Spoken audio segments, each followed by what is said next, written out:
সাইদি সাহেবকে মিথ্যা মামলায় যেভাবে ফাঁসি দেওয়া হয়েছিল, শেখ হাসিনাকে একইভাবে ফাঁসি দেওয়া যাবে না। কারণ দেলোয়ার হোসেন সাইদির মামলায় যে মিথ্যাচার করা হয়েছিল, হাসিনার মামলায় একটি মিথ্যা কথাও বলার দরকার নাই, তারপরেও শেখ হাসিনার 1000 বার ফাঁসি দেওয়া সম্ভব। সুতরাং তত্ত্বাবধায়ক সরকারের প্রতি আমাদের আহ্বান, তাড়াহুড়া করে বিচার করতে যায়েন না, আইনগুলো সংশোধন করেন। যে তদন্ত সংস্থা আওয়ামী লীগের আমলে নিয়োগপ্রাপ্ত, যে প্রসিকিউটররা আওয়ামী লীগের আমলে নিয়োগপ্রাপ্ত, যে বিচারকগুলো আওয়ামী লীগের আগে আমলে নিয়োগপ্রাপ্ত, ওই ট্রাইব্যুনালে মামলা করে আপনি হাসিনার বিচার করবেন কিভাবে? এটা তো হয় না।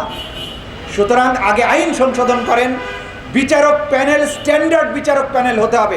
আন্তর্জাতিক খ্যাতিসম্পন্ন বিচারককে এই ট্রাইব্যুনালের বিচারক করেন। আন্তর্জাতিক খ্যাতিসম্পন্ন এবং যুদ্ধাপরাধের মামলা পরিচালনায় অভিজ্ঞতা সম্পন্ন আইনজীবীদেরকে ট্রাইব্যুনালের প্রসিকিউশন টিমে নিয়ে যান।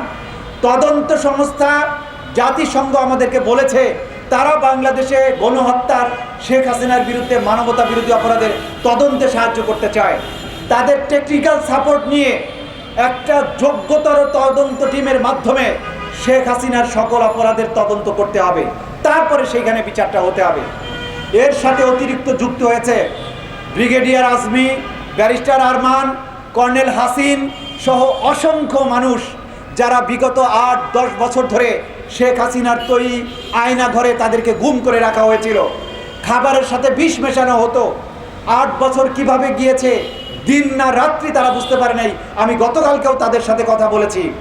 শুধু রমজান মাসে তারা বলতো যে ইফতার করেন, তার মাধ্যমে তারা জানতো যে এখন রমজান মাস চলছে।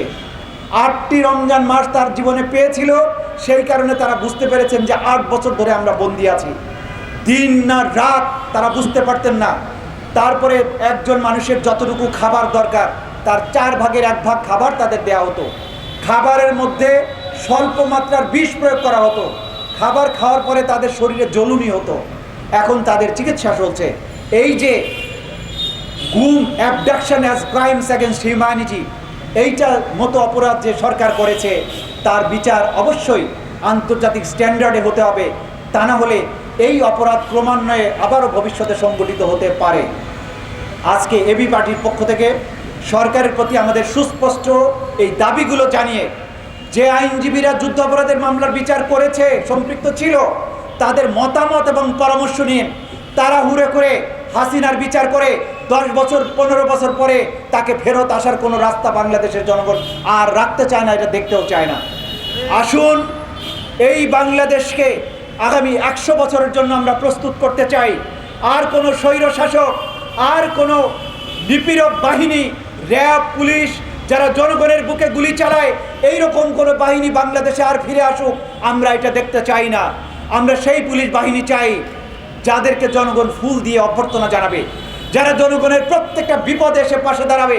আমরা সেই বিচার বিভাগ চাই যেখানে মানবাধিকার লঙ্ঘিত হবে না, মানবাধিকার সংরক্ষণের জন্য তারা ভূমিকা রাখবে। সেই বিচারককে চাই যে বিচারক দণ্ডদাতার সাথে, দণ্ডিতের সাথে দণ্ডদাতা সমানভাবে কান্না করবে, সেই রকম বিচার ব্যবস্থা আমরা চাই।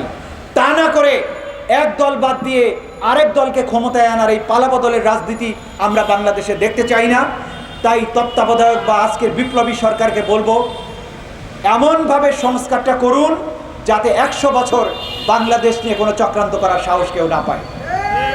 শেষ কথাটি বলতে চাই, বাংলাদেশকে নিয়ে প্রতি বিপ্লবের হুমকি দেয়, বর্ডার দিয়ে ভারতীয় বাহিনীকে বাংলাদেশে আক্রমণের আহ্বান জানাই দুর্বৃত্ত সজীবজের জয়। আমরা স্পষ্ট করে বলতে চাই, কবিতা দিয়ে তার জবাবটা দেই, আমরা পালিয়ে দেব না যেতে কোনো হানাদার, রক্তের লোভে যারা আসে বারে বার, বারুদের উপহার যত চাই দেব, উজার দুহাত ভরে শোধ নেব ঋণ, দেব না ছেড়ে 1 ইঞ্চি জমিন। সবাই